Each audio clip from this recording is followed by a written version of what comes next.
c'est un sanctuaire marial, mais c'est un endroit par où passent les pèlerins qui vont jusqu'à Compostelle. Alors Compostelle, c'est un endroit qui est très loin en Espagne, là où est enterré Saint Jacques. Alors Saint Jacques, est-ce que quelqu'un sait qui c'est Saint Jacques? C'était un disciple de Jésus. C'est un des premiers disciples de Jésus. Et Saint Jacques, il est allé notamment en Espagne pour évangéliser, puis il est retourné à Jérusalem parce que les communautés chrétiennes à ce moment-là avaient des problèmes. Et donc il s'est fait malheureusement tuer là-bas. Mais les disciples, les premiers chrétiens, à ce moment-là, ont pris le corps de Saint Jacques et l'ont ramené en Espagne. Et donc il est enterré à Saint-Jacques de Compostelle. Et depuis des années, des centaines d'années, il y a des gens qui chaque année, partent à pied jusqu'à Saint-Jacques de Compostelle. Et ils marchent. Donc tout pendant des mois, parce que ça prend beaucoup de temps, ils marchent jusqu'à Saint-Jacques. Et c'est une manière d'être en pèlerinage. Ça va faire un pèlerinage, c'est une manière de rentrer en contact avec Dieu, de rentrer en contact avec les autres, aussi de remettre dans sa vie des moments importants, de faire des choix. Alors aujourd'hui, nous, on va faire une petite étape sur le chemin de Compostelle. On ne va pas aller jusqu'à Compostelle parce que sinon vous devez prendre 3 mois de congé. Ça ne va pas arranger les gens. Mais donc, on va faire une petite étape sur ce chemin de Compostelle. Et vous allez voir, quand on va sortir de l'église, on va voir qu'il y a une coquille. Et la coquille que vous avez accrochée à votre bâton, c'est le symbole des pèlerins de Saint-Jacques de Compostelle. Et quand vous vous promenez avec une coquille et un bâton, c'est aussi le symbole des pèlerins de Compostelle. Quand vous vous promenez avec une coquille et un bâton, quand vous arrivez dans un village, eh bien, les gens ont le devoir, ils se disent « Ah ben ça, ce sont des pèlerins, on les accueille ». On sait que ce sont des gens qui sont en pèlerinage vers Saint-Jacques de Compostelle. Alors aujourd'hui, nous, on va faire une petite étape sur ce chemin de Saint-Jacques. On va marcher. On va arriver à certains endroits, on va faire des haltes. On va entendre un témoin à midi. Vous allez voir, ça va être un très beau moment aussi. Et puis on va rencontrer quelqu'un qui a fait aussi le chemin de Saint-Jacques et qui va aussi marcher avec nous. C'est Léon-Marie, que vous connaissez peut-être, qui vient parfois animer la chorale ici. Et puis, on va faire des moments de prière à certains moments. Et on va se retrouver tous ensemble à la fin de la journée avec Périenne dans une chapelle où on va finir notre journée parce qu'on doit rentrer chez soi. Mais on aura fait un petit bout du chemin de Saint-Jacques. Et cette réponse, ça va vous la rappeler toute votre vie. Et quand vous serez plus âgé, si un jour vous avez envie de faire le chemin de Saint-Jacques, vous pourriez repartir de l'endroit où vous êtes arrivé. C'est génial. Alors, il y a une petite chose que j'aimerais qu'on fasse juste avant de se mettre en route, c'est que quand on marche, c'est important aussi parfois de porter des personnes, de porter quelqu'un, ou de porter une intention dans son cœur et de le porter en marchant. Alors, est-ce que, moi je propose qu'on mette des petits noms, je mets les noms ici, des personnes, ou bien quelque chose pour lequel vous avez envie qu'on prie, et on va porter ces intentions pendant toute notre journée de marche. Et quand on arrivera tout à l'heure à la petite chapelle, eh bien, on les déposera aussi devant l'autel et devant Jésus.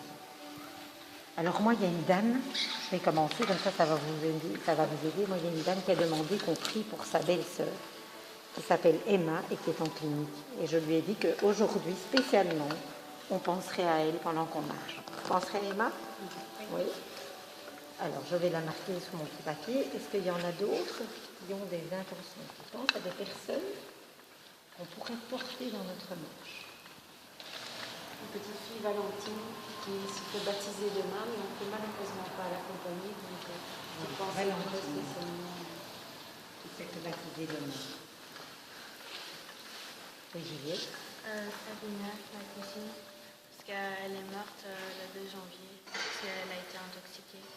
Ah oui, donc ça c'est triste. Et peut-être pour ses parents aussi, pour sa famille?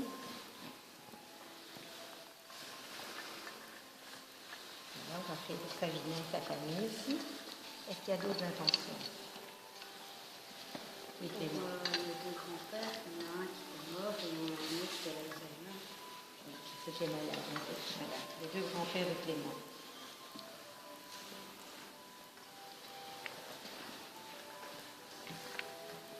Il y a quelqu'un qui a envie de confier encore une intention?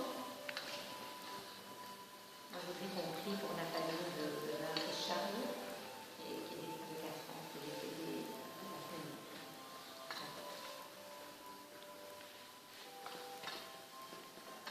Est-ce qu'il y a quelqu'un d'autre qui a encore une idée, une personne qu'elle a envie de confier?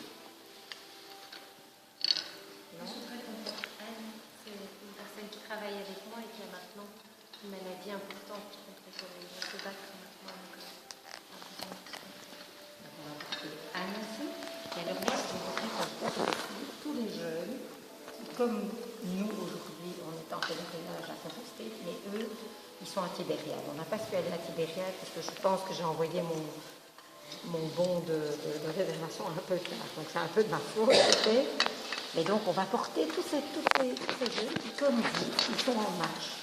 Ils ne sont pas en marche sur le chemin de Compostelle, ils sont en marche vers Tibériade, mais ils sont en marche comme vous. Et donc c'est tous des jeunes de notre âge, et c'est important de se dire qu'on est avec eux aussi, et eux ils sont avec nous, j'ai déjà fait un message.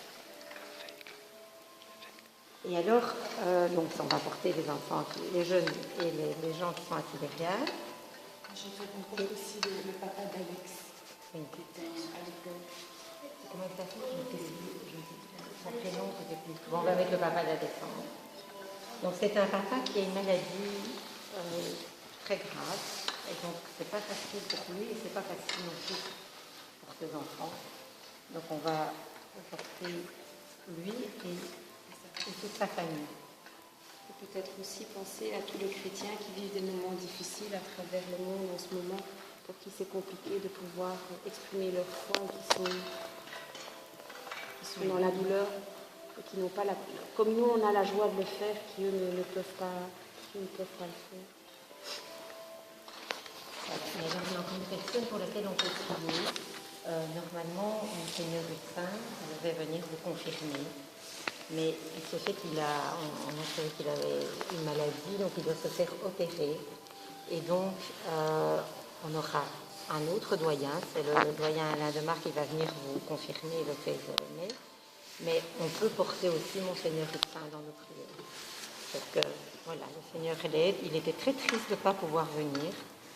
Voilà, on ne choisit pas toujours quand on tombe malade, malheureusement, ce n'est pas toujours au bon moment. Donc, voilà, ça va, on va aussi le porter. Est-ce que tout le monde a pu dire les intentions qu'il a envie qu'on porte?